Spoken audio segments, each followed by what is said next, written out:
Olá, meu nome é Anderson dos Santos Torres e esse é o primeiro vídeo avaliativo da disciplina de Física 2. Nesse vídeo vamos ver um pouco sobre as ondas sonoras, como elas afetam em processos biológicos e físicos das plantas, mas inicialmente nós vamos retornar a conceitos iniciais vistos em aula. Para começar, vamos entender o que são ondas do ponto de vista físico. Onda é toda perturbação que se propaga em um meio. Nessa propagação, apenas a energia é transportada, não havendo transporte de matéria, podendo necessitar ou não de um meio de propagação. Para aquelas que necessitam de um meio de propagação, ela pode ser de diversas naturezas, sólido, líquido ou gasoso. Mas aqui nós vamos focar em um tipo específico de onda, que nesse caso são as ondas sonoras e a forma que elas irão afetar as plantas. Dessa forma, vamos entender o que são ondas sonoras. Ondas sonoras são ondas mecânicas que vibram em uma frequência de 20 a 20 mil Hz, sendo normalmente perceptíveis pelo ouvido humano. A onda menor que 20 Hz é denominada de infrassom e a maior que 20 mil é ultrassom. Essas ondas até chegam aos nossos ouvidos, mas não são capazes de estimular o nosso sentido de audição. Alguns animais, como o cachorro ou o morcego, conseguem captar altas frequências de até 100 mil Hz. Outros, como o elefante e o pombo, são capazes de perceber os infrassons. Quando um som possui uma grande quantidade de energia por unidade de tempo e a onda sonora possui uma grande amplitude, dizemos que o som possui uma grande intensidade. Essa intensidade é medida em decibéis, onde se estabeleceu que o som de menor intensidade que o ser humano fosse capaz de escutar seria atribuído o valor de 0 decibéis e o de maior intensidade de 120 decibéis. Por conta da onda sonora ser um tipo de onda mecânica, ela interfere fisicamente nas membranas de sensibilidade mecânica das plantas, sendo perceptíveis os menores sinais de vibração sonora. Dessa forma, essas interferências causam uma cascata de respostas nas células das plantas, desencadeando alguns efeitos que veremos mais na frente. A resposta das plantas parece variar de acordo com as características do som aplicado, com sua frequência e intensidade podendo ser positiva, estimulando, ou negativa, inibindo seu desenvolvimento. Por exemplo, o canto das cigarras pode estimular a fotossíntese de plantas. Um estudo mostrou que houve um aumento da fotossíntese em plantas expostas ao canto de cigarras em comparação a plantas que cresceram na ausência do som. Outro exemplo bem interessante é o de plantas da espécie Marcgravia evenia, que desenvolveram folhas em formato de antenas parabólicas e são capazes de refletir os ultrassons emitidos por morcegos vindo de várias direções do ambiente. A evolução dessas plantas auxiliou os morcegos polinizadores a encontrar com mais facilidade suas flores dentre tantas outras plantas. Mas para a gente entender melhor esses efeitos das ondas sonoras nas plantas, vamos ver alguns casos particulares do que o efeito sonoro pode proporcionar.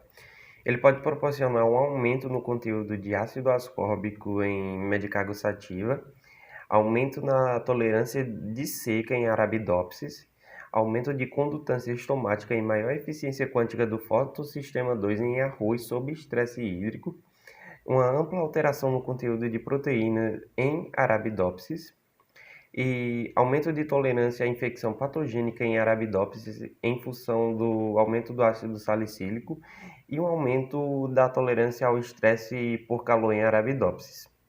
Visto que esses efeitos benéficos em algumas espécies vegetais, nós vamos utilizar de uma dissertação intitulada Estudo sobre a ação de vibrações acústicas e músicas em organismos vegetais, de Marcelo Silveira Petraglia, para entrarmos mais a fundo nas interferências que as ondas sonoras têm sobre os organismos vegetais. Os pesquisadores Wimberger e Graefe idealizaram um estudo para testar o efeito de 7 melodias tradicionais com referência a uma suposta ação positiva sobre o desenvolvimento de plantas. Foi utilizado, além de controle sem som, um tratamento com ruído branco, que é uma distribuição aleatória de todas as frequências audíveis. Para o estudo da germinação foram usadas um total de 300 sementes por tratamento, distribuídas em 3 câmaras de germinação escuras, intercalando 8 horas de sonorização com igual período de silêncio. Para o estudo de desenvolvimento, as sementes foram postas a germinar e, no período seguinte, expostas a 8 horas diárias de sonicação com os mesmos tratamentos. No resultado do estudo, foram observadas diferenças significativas entre os tratamentos no que se refere à germinação, mas quanto ao desenvolvimento, foi observado um aumento significativo no peso de matéria fresca e seca, número de folhas e de botões emergentes para pepino sobre influência de melodias de canto vocal. Ainda, sonicações de 4 kHz e 19 kHz foram aplicadas a culturas de um tipo de alga durante várias fases do seu ciclo mitótico. A sonicação de 4 kHz diminuiu a divisão celular, inicialmente um leve aumento da divisão celular seguido da inibição com exposição prolongada da sonicação.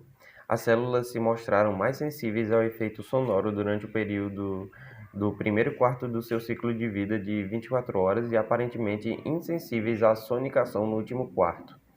Dessa forma, a sonicação altera especificamente eventos que ocorrem nos estágios iniciais do ciclo celular.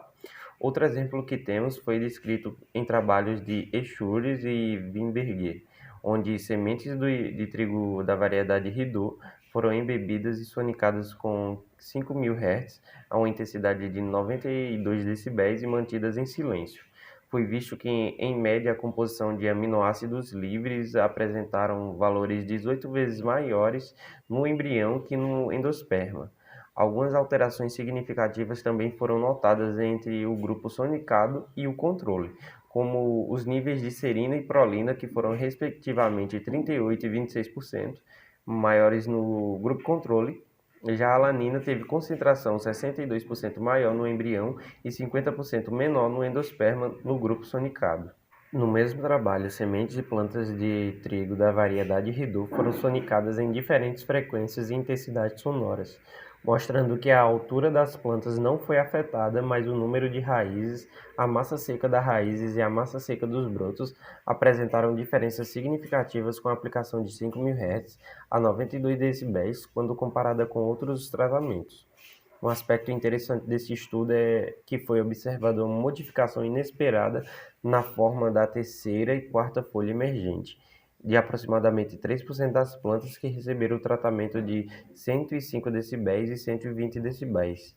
Esta modificação foi comparável a uma deformação conhecida quando a planta sofre um estresse por calor ou frio.